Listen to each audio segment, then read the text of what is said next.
चलिए, good morning students. आज आपका फंक्शन का नया चैप्टर चालू हो जा रहा है, कंपोजिट ऑफ फंक्शन, फलनों का संयोजन। तो हम सबसे पहले जानेंगे कंपोजिट फंक्शन के बारे में। संयोजक फलन किसे कहते हैं? कहता आउटपुट ऑफ वन फंक्शन, मतलब एक फंक्शन जो आउटपुट करे, second become function input for other function, और दूसरा फंक्शन उसको इनपुट करे, तो इस प्रकार के फंक्शन को कहा जाता है कंपोजिट फंक्शन। इसे मान ले समझिए, इसे हिंदी में देखिए संयोजक फलन है। कहता है यदि एक फलन का आउटपुट दूसरे फलन का इनपुट हो तो उसे संयोजक फलन कहते हैं। इसे मान लीजिए सर, यहाँ एक कैमरा है, ये कंप्यूटर है, ये प्रिंटर है। कैमरा का क्या काम है? फोटो खींचना। कैमरा फोटो खींचा तो कैमरा फोटो खींचने के बाद क्या तुरंत फोटो देता है, कैमरे देता है? नहीं, एक दूसरे से रिलेटेड है। कैमरा दिया फोटो कंप्यूटर को, कंप्यूटर उसको मशीन में काम किया, अपना फंक्शन लाइक ए मशीन में काम किया। फिर कंप्यूटर दिया प्रिंटर को, प्रिंटर के बाद आपको जो भी बेस्ट क्वालिटी का फोटो चाहिए वो फोटो प्राप्त होता है। देखिए क्या वो कैमरा जो दिया तो कैमरा का आउटपुट हुआ, तो जो कैमरा दिया वो कंप्यूटर के लिए इनपुट कहला गया। जो इधर डालेगा, जो इधर से निकलेगा वही इसमें डलाएगा। ये हो गया इसका आउटपुट और कंप्यूटर का इनपुट। और कंप्यूटर जो अभी दिया, तो कंप्यूटर जो आउटपुट किया वो कैमरा का हो गया, प्रिंटर का हो गया इनपुट। मतलब कंप्यूटर देखिए बाहर निकाल रहा है और प्रिंटर क्या कर रहा है? उसको ले रहा है, ऑब्जर्व कर रहा है। तो कंप्यूटर का आउटपुट प्रिंटर का इनपुट, मतलब कंप्यूटर यहाँ से फोटो डालेगा तो प्रिंटर में जाएगा ना बाहर, तो प्रिंटर तो उसको इनपुट करेगा, उसके बाद ये फोटो निकालेगा बाहर में। तो यह प्रकार से यहाँ एक मशीन हो गया। क्या हो गया मेरे भाई? टोटल एक मशीन कहला गया। इसी को कहा जाता है, टोटल एक फलन के बारे में लीजिए, इसको कहा जाता है संयोजक फलन। इसे मान लीजिए यदि f(x) कोई फलन है और g(x) दूसरा फलन है। f(x) में हम x डाले, जब हम f(x) में x डालेंगे तो बाहर निकालेगा f(x), और f(x) को हम डालेंगे g(x) में तो बाहर निकलेगा g(f(x). तो एक दूसरे से कनेक्टेड है। जैसे अभी मान लीजिए शुरू में है g(x), बाद में है f(x),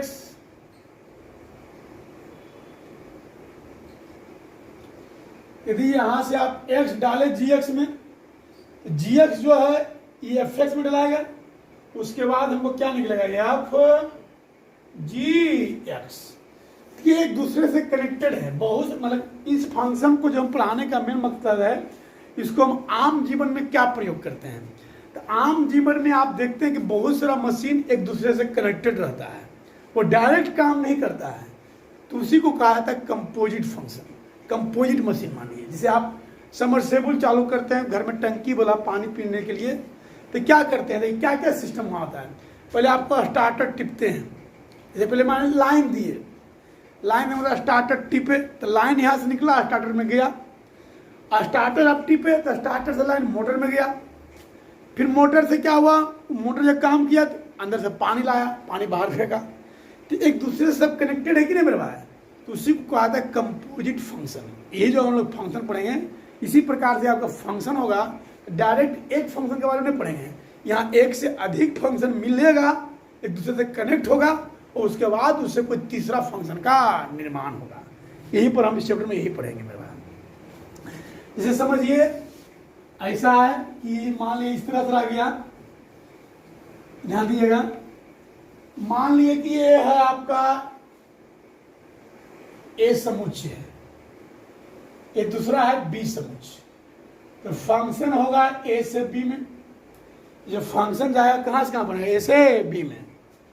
एक मान लेते हैं तीसरा समुच्चय है सी, ये फंक्शन हो गया यहाँ पर जी बी से सी में। एक फंक्शन ए से बी में हो गया, मतलब फलन जो है ये ए से बी में है। एक दूसरा फलन जो है वह बी से सी में है। अब देखिए एफ और जी, जैसे यहाँ एफ ए से बी एक फंक्शन हो गया, जी बी से सी दूसरा फंक्शन हो गया, तो ये दोनों का जो कंपोजिट हो जाएगा तो एफ ओ जी, या ए से सी में जाएगा। किस में जाएगा? ए से सी में। ये दोनों का जो कंपोजिट होगा एफ ओ जी मतलब क्या होगा? दोनों को मिल गया, अब मिलने के बाद एक तीसरा फंक्शन निर्माण किया, वो किस में किसे होगा? ए से सी में। अब देखिए भाई, जैसे एफ और जी दो फंक्शन हैं और उनका संयोजन हो गया एफ ओ जी। एफ ओ जी जब दोनों कंपोजिट फंक्शन निकलते हैं तो एक सूत्र होता है। यदि यहां पर आप एक्स दीजिएगा तो एफ जी एक्स। अब मान लें तो वो एफ था, वो जी था। अब मान लें पहले जी है उसके बाद एफ है, तो जीओ एफ होगा, तो जी एफ एक्स।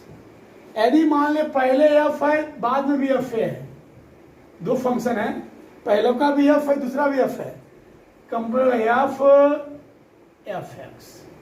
मान लें पहला जी है दूसरा भी जी है, तो जी जी एक्स। समझ रहे ना? ये फॉर्मूला होता है, इसको ध्यान रखिएगा। एफ ओ जी एक्स बराबर f g x, g o f x बराबर g f x, f o f x बराबर f f x, g o g x बराबर जी जी एक्स। अब देखिए मेरे भाई, हम आप लोगों को कंपोजिट फंक्शन के बारे में बता रहे हैं। एक चीज ध्यान दिए ब्रदर, ये तो हो गया आपका। अब हम जानना चाहेंगे कि क्या सभी फंक्शन का कंपोजिट फंक्शन निकलता है? हाँ या ना में जवाब देना है। जितना भी आपको फंक्शन देल रहता है क्या सभी का कंपोजिट निकलता है? जी नहीं। आइए इसको समझेंगे। यदि मान लिए कि सभी फंक्शन देल है और आपका कंपोजिट निकालना है तो क्या सबका कंपोजिट निकलता है? जी नहीं। ध्यान दीजिएगा, कंपोजिट चेक करने के लिए किसका निकलेगा किसका नहीं निकलेगा। जैसे आपको निकालना है एफ ओ जी। क्या निकालना है? एफ ओ जी। एफ ओ जी जब निकालना है तो आपको पता लगाना होगा कि इसका मान निकलेगा कि ना निकलेगा। यदि एफ ओ जी निकालना है तो ये देखना पड़ेगा कि यदि जी का रेंज उप समुच्चय हो एफ के डोमेन का, तब एफ ओ जी का मान निकलेगा। यदि जी का रेंज उप समुच्चय हो एफ के डोमेन का, तब एफ ओ जी का मान निकलेगा। यदि आपको निकालना है जीओ एफ, जीओ एफ कब निकलेगा? कहता जी ओ एफ यदि निकालना है पहले आपको देखना पड़ेगा कि एफ का रेंज उप समुच्चय होना चाहिए जी के डोमेन का। यदि ऐसा होता है तभी एफ, जैसे एफ ओ जी निकालना है तो जी का रेंज एफ के डोमेन का उप समुच्चय होना चाहिए। जीओ एफ निकालना है तो एफ का रेंज जी के डोमेन का उप समुच्चय होना चाहिए। यदि ऐसा कंडीशन को फॉलो करता है तब तो मान निकलेगा, नहीं फॉलो करता तो नहीं निकलेगा। आप देखिए मेरे भाई, एफ ओ जी भी एक फंक्शन है, जीओ एफ भी एक फंक्शन है। जब कोई भी फंक्शन होता है तो फंक्शन में दो चीज होता है, एक होता है डोमेन, दूसरा होता है रेंज। तो हमको उसका डोमेन निकालना पड़ता है, उसके बाद हमको फिर रेंज निकालना पड़ता है। डोमेन तो इनपुट होता है भाई जो हम लोग डालते हैं, डोमेन तो अपने मन से डाला जाता है जी। और रेंज जो है उस मशीन में काम करके डोमेन को रख डालने के बाद जो मशीन है उसमें वो काम करने के बाद जो बाहर निकालता है उसी को रेंज कहते हैं। और डोमेन वही सब डोमेन कहला सकता है जिस चीज को हम रखें वो फंक्शन में काम करे। ऐसा नहीं हो कि फंक्शन को जाम कर दें तो डोमेन नहीं कहलाएगा। डोमेन वही कहलाएगा जिसमें कि फंक्शन कंफर्टेबल महसूस करे और उसका कोई मान निकले, तब उसी मान को हम लोग डोमेन कहते हैं। यदि हम कुछ अलग अलग मान रख दें जिससे कि फंक्शन काम करना बंद कर दे तो डोमेन नहीं कहलाएगा। समझ रहे हैं ना? इन्हें किसी कुछ भी मान रखें डोमेन नहीं कहलाएगा। नहीं, डोमेन वही होता है जिसको रखे तो वो फंक्शन कंफर्टेबल महसूस करे और काम करके कुछ बाहर निकाले। समझ रहे हैं ना? तो उसी को बोलते हैं डोमेन। जो डालते हैं वो डोमेन, जो बाहर निकलता है वो रेंज होता है मेरे भाई। तो आपको पहले मुझे जानना होगा कि किसका मतलब जी जो जिसे मान लें चेक कर लिए कि हाँ भाई इसका मान निकलेगा है। तो जब मान निकलेगा तो कैसे मान निकलेगा? तो हम उसको डोमेन रखेंगे और रेंज निकालेंगे। तो सबसे पहले हमको पता होना चाहिए कि उसका डोमेन क्या होगा। देखो मेरे भाई ध्यान देना, यदि यह मान लें एफ ओ जी, इसको निकाल रहे हैं तो एफ ओ जी का डोमेन बराबर होगा जी का डोमेन। मतलब जो भी जी का आपको डोमेन दिखाई दे देगा ना, वही एफ ओ जी का डोमेन होगा। एफ ओ जी के डोमेन में डोमेन को हम रखेंगे रेंज, तो सिस्टम को काम करके निकल जाएगा। यदि मान लें जीओ एफ है, जीओ एफ का डोमेन ए किसके बराबर होगा भाई? एफ के डोमेन के बराबर होगा। और एफ का जो डोमेन होगा वही डोमेन जीओ एफ का होगा। समझ रहे हैं? चलिए आइए इस पर मैं हिसाब बताते हैं, समझिए अच्छा से। कृषि सेना से बुक चल रहा है, एक्सरसाइज है 2.2। सबसे पहला क्वेश्चन हम बता देते हैं। सबसे पहला क्वेश्चन लिख ले, एफ बराबर 1 2 3 5 4 1, जी बराबर 2 3 5 1 1 3। कहता है हमको कि एफ ओ जी निकालिए और जीओ एफ निकालिए। चलिए, जो भी निकालने के लिए कह रहा है पहले हम लोग देखेंगे कि इसका मान निकलेगा कि नहीं निकलेगा। तो पहले निकालिए एफ का डोमेन। एफ का डोमेन क्या हो गया भाई? जो भी प्रथम अवयव है उसे डोमेन कहते हैं। तो डोमेन हो गया 1 3 4। जो भी फंक्शन में कर्मित युग्म का जो फर्स्ट एलिमेंट होता है उसे डोमेन कहते हैं, और जो सेकेंड एलिमेंट होता है उसे रेंज कहते हैं। रेंज में क्या हो गया? 1 2 5। चलिए, एफ का डोमेन और रेंज निकल गया। अब आइए भाई जी का डोमेन। जो भी प्रथम घटक हैं जी के उसको डोमेन कहते हैं। 2 5 1। जो द्वितीय घटक है उसको रेंज कहते हैं। तो 1 3 3 3 दो बार लिखा है, आपको 2 बार नहीं लिख करके 1 बार लिखना है। और एक चीज और ध्यान देना मेरे भाई, ये F12 के मतलब हो गया कि F1 बराबर 2, F3 5 के मतलब हो गया F3 बराबर 5, F4 1 के मतलब हो गया कि F4 बराबर 1। तो समझिएगा, यहाँ लिखा है G2 3, इसका मतलब क्या हुआ कि G2 बराबर 3। यहाँ लिख ले G5 1, इसका मतलब क्या हो गया कि G5 बराबर 1। यहाँ लिख ले 1 3, इसका मतलब क्या हो गया? G1 बराबर 3। समझ रहे ना? इसको एक चीज से और समझिएगा, ठीक है? ये हो गया F1 बराबर 2, F3 बराबर 5, F4 बराबर 1। मतलब डोमेन में 1 रखे रेंज आया 2, डोमेन में 3 रखे रेंज आया 5, डोमेन में 4 रखे रेंज आया 1, डोमेन में 2 रखे रेंज आया 3, डोमेन में 5 रखे रेंज आया 1, डोमेन में 1 रखे रेंज आया 3। यदि आपको निकालना है मान लीजिए एफ ओ जी, तो पहले चेक कीजिए कि क्या ये निकलेगा नहीं निकलेगा। इसको निकलने के लिए क्या चाहिए? जी का रेंज। जी का रेंज 1 3। एफ के डोमेन का उप समुच्चय होना चाहिए। एफ का डोमेन कितना? 1 3 4। इसका देखिए 1 3 इसका उप समुच्चय है। इसे आप जी का रेंज, इसका एफ के डोमेन का उप समुच्चय होना चाहिए। तो उप समुच्चय होने के लिए क्या चाहिए? इसका जो भी अवयव है इसमें लिखा हुआ रहना चाहिए। इसका अवयव है 1 3, देखिए 1 3 यहाँ लिखा हुआ है। इसका जो भी अवयव है इसमें लिखा होना चाहिए। तो क्या हो जाएगा? जी एफ का क्या होगा? उप समुच्चय होगा। अब देखिए, तो जी एफ का उप समुच्चय है मेरे भाई, तो है, तो इसका हम लोग मान निकालेंगे। तो मान निकालेंगे तो कैसे निकालेंगे? अब मान निकालना है भाई, हमको एफ ओ जी को निकालना है। जब एफ ओ जी को निकालना है तो इसका डोमेन रखना पड़ेगा। डोमेन तो अपने मन से डालेंगे, यहाँ पर डोमेन तो अपने मन से डाला जाता है। डोमेन जब रखेंगे जो वैल्यू निकलेगा तो रेंज कहलाएगा। तो डोमेन हम बहुत निकालेंगे, इसमें डालेंगे तो डोमेन क्या होगा? जो जी का डोमेन होता है वही एफ ओ जी का भी डोमेन होगा। तो देखिए जी का डोमेन कितना है भाई? 2 5 1। तो मतलब हमको एक बार 2 रख के रखना है, मान निकालना है इसको। एक बार 5 रख करके मान निकालना है इसको। एक बार 1 रख के मान निकालना है हमको। डोमेन अपने मन से रखा जाता है, रेंज भलो सिस्टम में काम करके निकलता है। चलिए, यहाँ पर हम 2 रखते हैं। अब इसको हल करते हैं, देखिए क्या आता है। जो आएगा एफ ओ जी का रेंज कहलाएगा। मेरे भाई ध्यान देना, एफ ओ जी एक्स बराबर सूत्र तो आपको याद है, होता है एफ जी एक्स।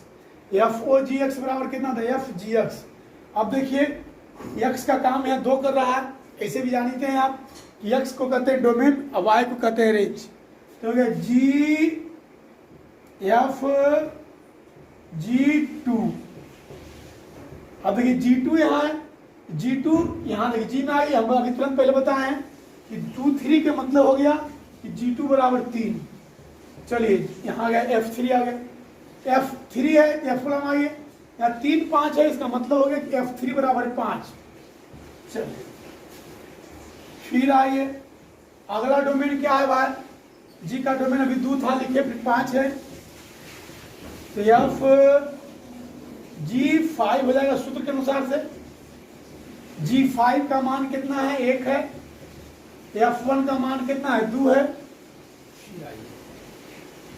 FOG अब क्या है, 1 है। FG1 हो गया, G1 के मान आइए, G1 का मान कितना है भाई, 3 है। F3 के मान कितना निकला भाई, 5 है।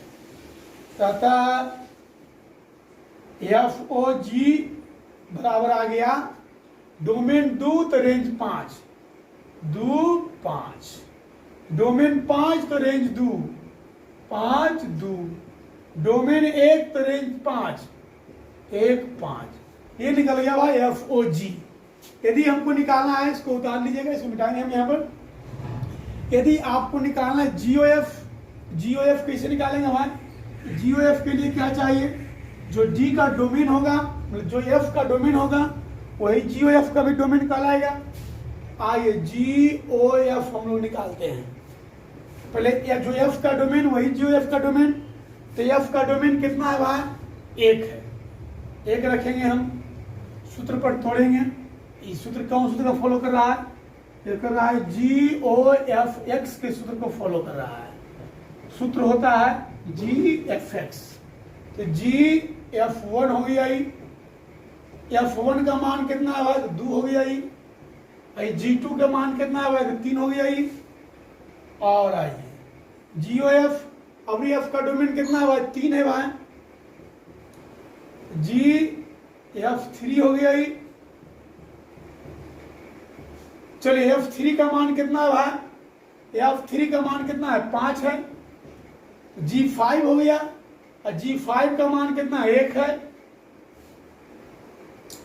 फिर आइए अब F का डोमेन कितना है भाई, 4 है।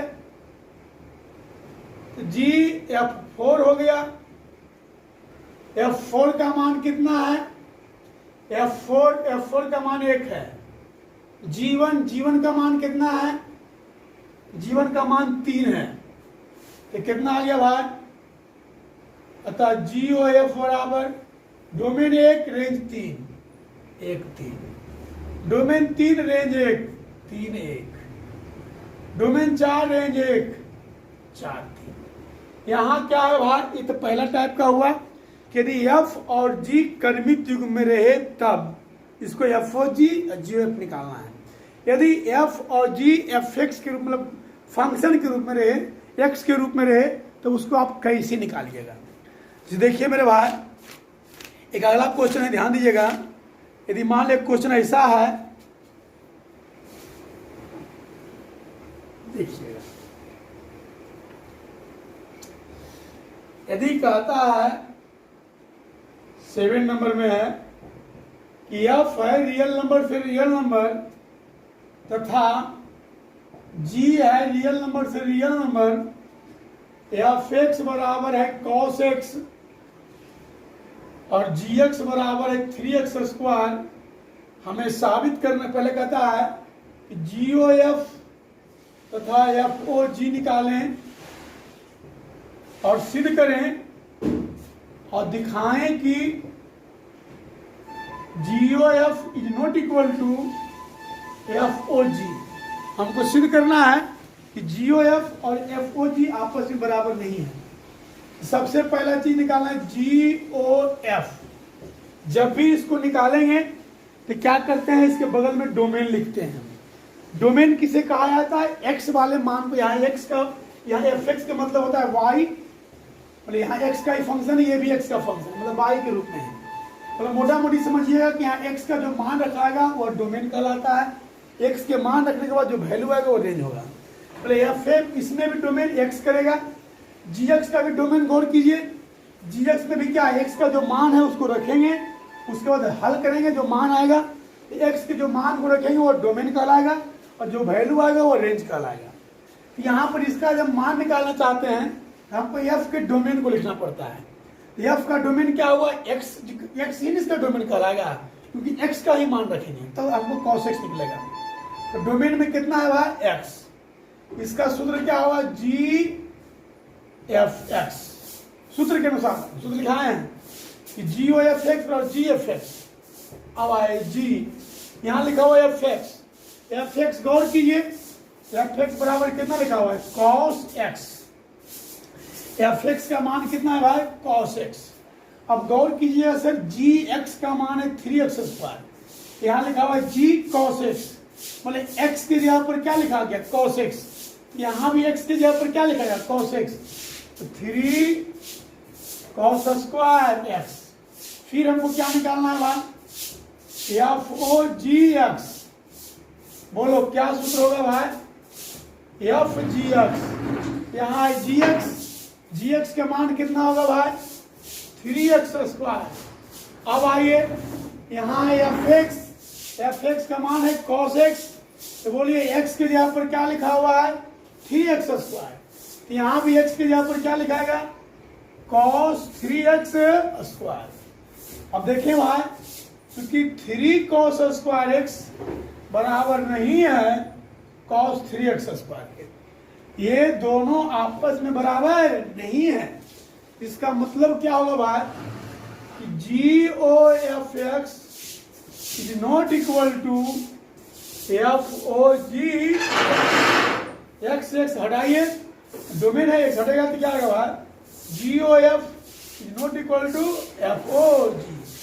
प्रूफ हो गया मेरा भाई। इसको बनाइए, इसको बनाने के बाद 24 और 25 तारीख को लाइव बंद है, 26 तारीख को लाइव चालू होगा।